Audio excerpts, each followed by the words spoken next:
Hello again. It is February the 26th, about 3 o'clock in the afternoon. We've hit a cold front, so it's only going to get to 60 for today. Again, I apologize to those of you in Nebraska. Today I am transplanting seedlings. I started with tomatoes, and I'll take you into my green room in a second and show you that. And I'm going to finish up with impatiens. My preferred method of sprouting seeds, because I have such a small square foot garden, is to do it on toilet paper. Can you see them? So you just take a square. Cheaper toilet paper is better. And I've got these leftover spice containers from my DeKalb Farmers Market. So this is all pretty much really close to free. And the park seeds are my preferred seeds because you get like 30 of them, and I never need more than 3 or 4 of anything. So it works out pretty well. And in about a week, you put the lid on, spray it with a little bit of water. In about a week, you have seedlings. And then you just take well, if you're very dexterous, you can do it with your fingers. I like to use tweezers, or forceps, as we call them in the scientific world, to transfer it. And you can just cut out all around the toilet paper. You never need to actually touch your seedling. And I will show you that in just a second. But first, we are going to go and see what I've kept over the winter. See the chickens in the background. Hello, chickens. All right.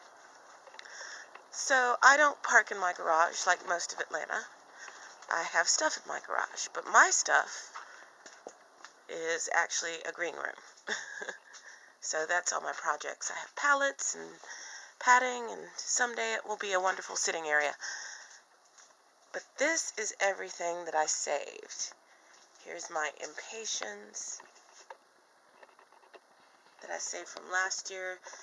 Interestingly enough, these really dark pink, hot pink, and light pink, you see them back there? And the red and whites, here we go, red and whites, survived the powdery mildew epidemic of 2017. So we're going to propagate them. I desperately need to trim all of them and take some cuttings. I also grew some curly parsley. That was delightful over the winter. Some basil, sage, and a caraway. And there's some more impatiens back there. Here's my greenhouse. You see I have a heater, and you can't see a humidifier, so it stays nice and tropical in here. Let's pan over them. Let's see. Kind of hard to see them, I guess. But there's a seedling that I have transplanted from the toilet paper. These are all marigold seeds that I saved. But these are tomatoes, tomatoes, tomatoes, eggplant. Got some catnip, and this is my experiment. These are actually camellia seeds. I'll take you out and show you the camellia. I want you to blossom. But this is my staging area for the summer. And I'm going to go show you the camellia from which those seeds came. It's one of my favorites, and it's blooming right now, which is kind of why it's one of my favorites.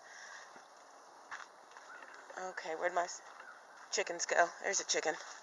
There's another chicken. Okay, we're good. Here's the camellia. Isn't this beautiful? It's an old-fashioned native Georgia. It's got lots of pollen. Here, let me show you. It's got lots. You see that pollen coming down? See it on my finger? It's got lots of pollen, yet the bees were nowhere near it. Probably because there's a linden tree over there. But anyway, this is what I'm hoping to propagate. This is a beautiful tree. It blooms faithfully. It gets almost no sun. Can't ask for better. Okay, so the last thing I'm going to do is show you how I transplant my seeds.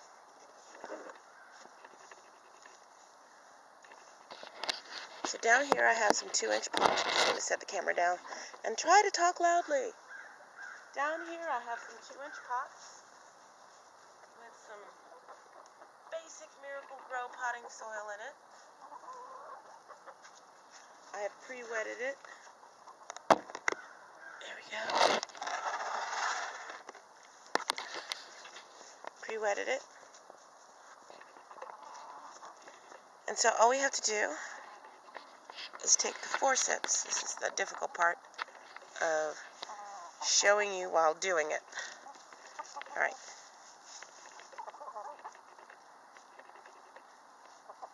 Let's see. These are park impatiens. See? Okay. So we're just gonna... There we go. This is interesting, trying to do it through a view screen. So I'm just going to make a hole around the roots. And then I pick it up. I'm not touching the seedling, see? Oops. And I make a little hole, just a little divot. And I set it there. And then I'll just kind of lightly tamp the dirt around it, like so. And then I like to come back in because I have a horrible problem with fungus gnats. So I like to come around and just put a little bit of dry potting soil around the seedling just to kind of discourage the gnats. And then that's going to go in the greenhouse with the tomatoes and eggplants. And in, I don't know, 4 to 6 weeks, I will have a lovely, what is this? That was an accent lavender blue hybrid impatiens. So I'm going to do that with the other 17 of these. And I guess I'll show you later what they look like. So, au revoir from the Ent Wife's Garden. Thank you.